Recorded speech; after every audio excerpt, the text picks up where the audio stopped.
TRW, I am back here at the wargaming table, still taking a look at La Reconquista, Edad Media, 8th century to 15th century. This is a system game using generic unit pieces, a generic battlefield, terrain markers, and this magazine game from Alea here presents 30 battle scenarios stretching across that entire time period, so from the 8th century to the 15th century. I'm trying to remember the last, so we go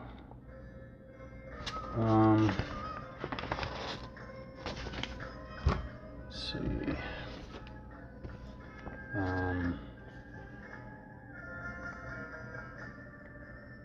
goes all the way up to about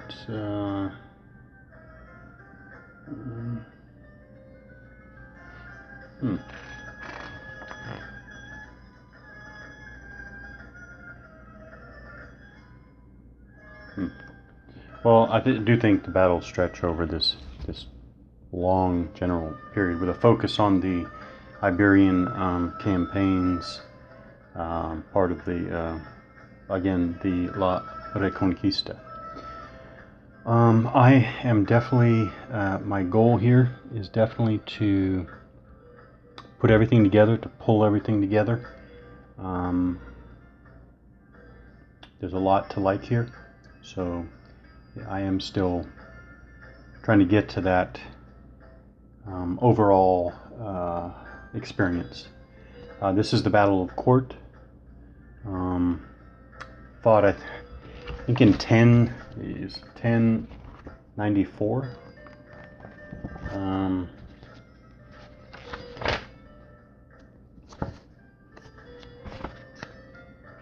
There are referencing problems here, but that's not. Yeah, 1094. There are referencing problems here, but then again, well, actually, it's not the language issue. It's an actual, I guess, presentation. Ultimately, presentation decisions, I guess, made by editors and developers. Anyways, Battle of Quart. I knew nothing about it before now. It looks like a very interesting battle. What do I mean by that? So we have generally we have woods over here. So we have woods on the Muslim left flank, Christian right flank. Woods. We have hills here. So hills to the left rear of the Muslim line, and we have a kala or fortress over here. Oh, off the screen down here, at the corner of the map down here. And back here, you can just see one of them. We have 3 of the light Muslim light cavalry units along basically the base of the map. So I think of that as a almost like a reserve line. Then you have a third line. These are my terms. A third line of infantry. You got the center here with the camp and a mixture of foot and mounted units. I'd call this the second line, and then you have a first line of these Suhada infantry, and the Christians basically have 2 lines. You have 3 kind of battles of cavalry. Like you have light cavalry, here's your heavy cavalry, your order units, and then you have your medium cavalry over here, and you have a second line of infantry, and then you have the Christian camp well to their rear center. The Malik or leader counter for the Christians, I put it's up to the players, although you can't put it with heavy cavalry. So I put it with the medium cavalry here, and I put the Muslim Malik right there.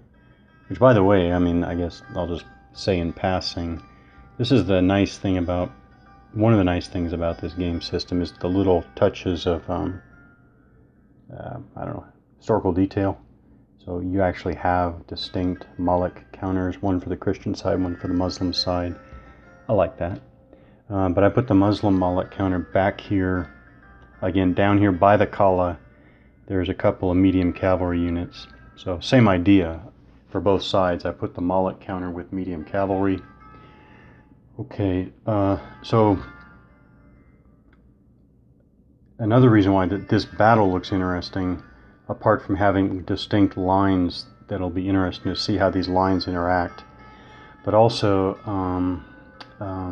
the sides look fairly even. There is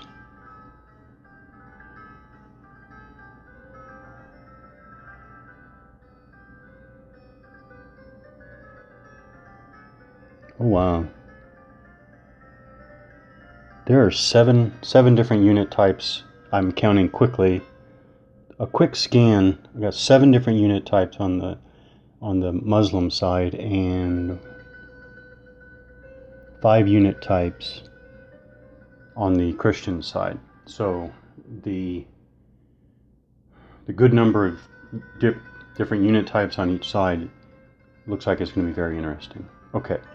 I've already started, actually, well, just barely actually. So set up, the Muslims rolled, I already drew the archer units, archer chits. I guess I'll get to those reminder markers down there at the base.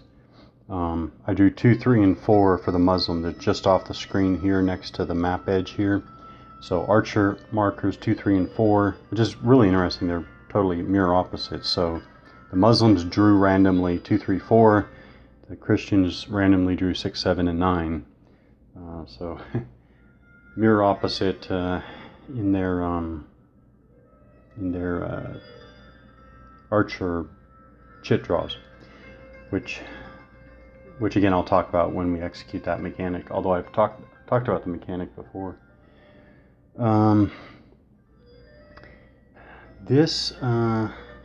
Okay, so over here are 4 units. I'll talk about on the base here. There are 4 units there, and there's the 2 over there. I guess I'll put them together, maybe, because they kind of go together.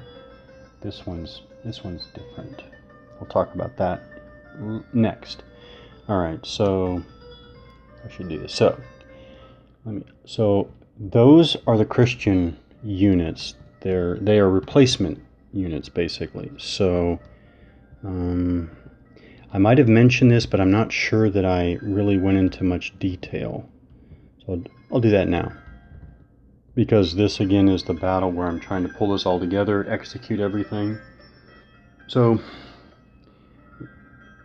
this is given in the scenario. So for this battle court, the Christian side has those 4.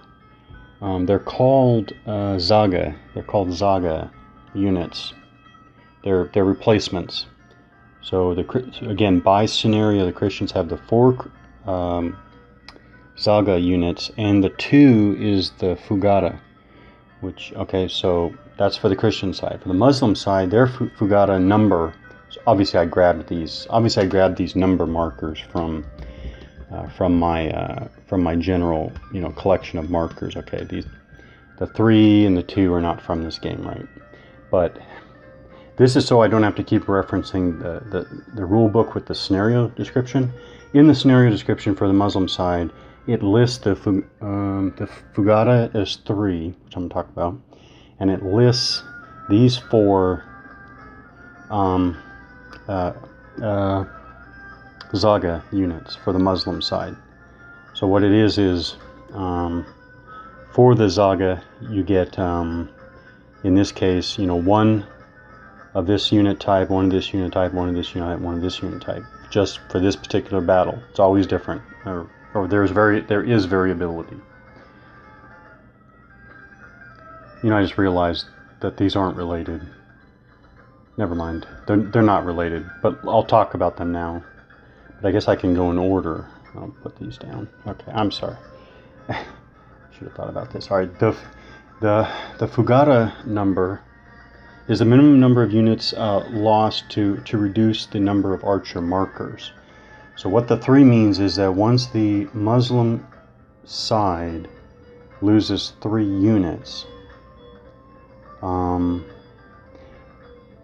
you're going to draw one less archer marker. So you're going to go from drawing 3 archer markers. You're going to go from drawing, this is just an example, you're going to go from drawing 3 archer markers to just drawing 2. That's what that means. That's the Fugata number. And I put out a little marker here so I don't have to keep referring to the rules. So that's what the 3 is. That's what the Fugata is. It's obviously a mechanic to represent the general loss of troops across the board when the archer units are not represented on the board. The archer units are represented in a very strong design for effect way. In a very strong design, I mean, this is classic design for effect. These archer markers are representing the archers that are throughout the battle lines and not represented at all by counters. So I think it is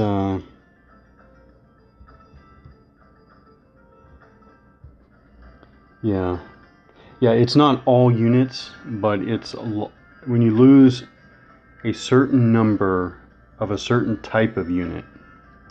So it looks like it's, you know, it's infantry or light low quality infantry, kind of regular infantry. Oh no, I'm sorry. That is what it is. So generally, definitely your low quality infantry, your low quality light infantry, and your kind of your general burgher infantry, your general local villager units. When you lose those units, and so for the Muslim side, when they lose 3 of those types of units, that's when it adjusts. It's not all units, okay? And it's the same type. It's the, again, low quality, lightly armed infantry and the local villager infantry. They have different names, but the classes are the same. There's a Muslim, you know, there are 2 of these class on the Muslim side, 2 of these class on the Christian side. In rules terms, they're the same class. Okay. Okay. Now we'll talk about. Now we go to the Zaga, the replacements. So basically these are the types. This is the number and type of units, and I'm going to be very general here. These are not specific rules, but in general, for this battle, over the course of the whole battle, the Muslim side may be able to replace 1 unit of these, 1 unit of these, 1 unit of these, 1 unit of these. And that's only when they're lost, if I understand it correctly. So, you know, before you can draw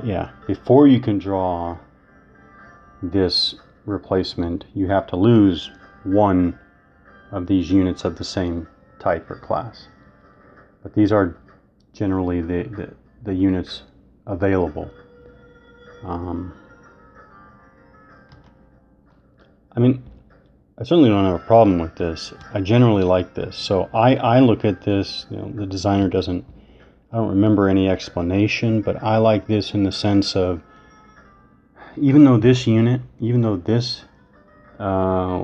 Raksala, even though this Raksala unit might be eliminated, as we know, a bulk of those actual infantry are scattered, and I think that this Zaga replacements mechanic is to allow a certain amount of reforming of units and putting them back into the battle, which of course is great. I just emphasize this is there's nothing earth-shattering about this at all, but I like that they do that for a game that is otherwise so simple. So I'm happy to see that. Okay. All right. So and those are the 4, again, numbers and types that are available as replacements. Okay. And they're Fugara numbers 2, So again, when they lose 2 of those 2 classes of infantry, they draw 1 less archer marker. Okay. Now, I said I'm doing everything. So what happened was, yeah, I'm not sparing anything in the rules or everything, or in the design or everything. So what happened was, at the start of the game, set up everything, and the Muslim side rolled 4 for their activations. So it's kind of easy because you can easily divide it. So basically, this is separate. I'm getting to that. So you take this number, you divide it in half. First of all, you round up to make an even number if necessary. This is obviously already an even number. You divide that in half. The first half is your number of activation markers or Noxet markers here. So I didn't draw. I took 2 Noxet markers from the side here. So these are the 2 that represent the ones that will be placed shortly. That's the first half of the turn, the first activation phase for player A. Which, by the way, the Muslims rolled 4, Christians rolled 3. So for the whole battle, the Muslims are the player A. This is my reminder marker. So they are player A for the rest of the battle. So for the first player A activation phase, they get 2 again of these Noxet markers. The second half of that activation roll is supposed to be for the second half of the turn, or the second player A activation phase, which would be 2. Here's my llama track. Here's my llama marker. It would be 2. However, there's a special scenario rule that for the first 2 turns, the Muslim Alama roll or Alama value is halved, rounded down. So instead of 2, it's 1. So I moved it down the track to 1. So instead of getting 4, they get 3, in effect. Okay. So these will be placed shortly. On the... I'll try to do this in order. No, it will be shortly. Okay. Then the Christian side rolled a 3, which is a... there's a name for it. This is a special roll. It is Baraka, luck in combat. Anytime you attain a result of 3, you still round up. And I believe that I still execute. So 3, because I rolled a 3 specifically, the Christian side draws a card. All right, and then I believe that you take the 3, round up to 4, and you execute it as a 4 activation roll. I'm assuming that. Okay, so we round up to 4. So the Christian side gets 2 Noxet markers, and their Alama marker is placed on 2. So that's that. So now the 3 roll necessitates a card draw. And what I'm doing now is, especially since I don't even have English translations of these, I rolled. So I rolled randomly. What I did is I numbered these in order. So it's the Christian side. So it's 1, 2, 3, 4, 5, 6, 7, 8. I rolled a 7, which is the Desperta Ferro card. And I don't have English translations for these. So what I did is I took that text and I entered it in an online translator, and I believe that what it means is that for one turn, the Almo units, and I don't know if it's all Almo units period or if it's all Almo units that are adjacent to each other, that I don't know. There's the Spanish for any native speaker or somebody who knows Spanish well. But there are 3 Almo units here in the middle. By the way, Almo, I'm still trying to get to the full language and the full history here. So Almo is the Almogavars. I should have known that. Almogavars here. 3 Almogavar units on the Christian side.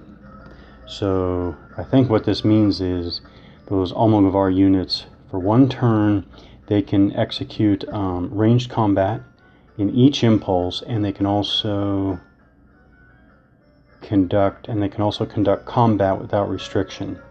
And then they also get +1 movement point in one impulse of that turn.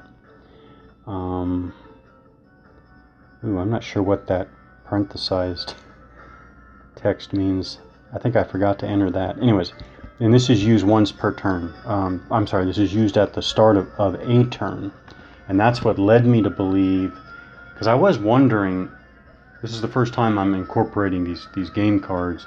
I was wondering when you use them. Are they used immediately? I know they're single use. That I know. So there will only be one Desperta Ferro effect. But I wasn't sure whether you have to execute them immediately or whether you hold them. Because it says it's used at the start of a turn, that leads me to believe that they can save it, which is why I pulled out a generic 7 marker, which is a reminder to me that the seventh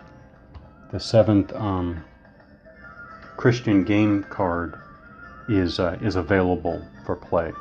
So that's my ersatz game card. Okay.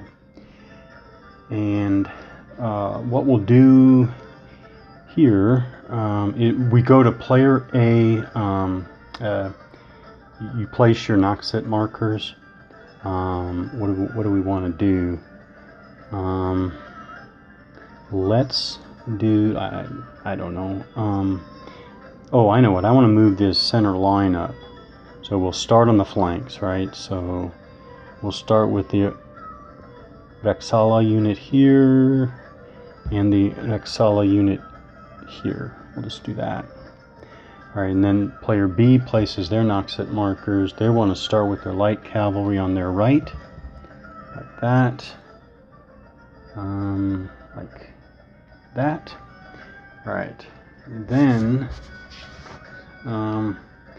place the activation markers for player A, place the activation markers for player B, and then you go to the player A activations, which is movement. And so that is where we will leave off. Okay. It is La Reconquista. What's shaping up to be an interesting and fun system game for medieval battles, with a focus on the Iberian battles of the Reconquista, but it does include, and I did notice that there are battles from other areas of Europe. Yeah.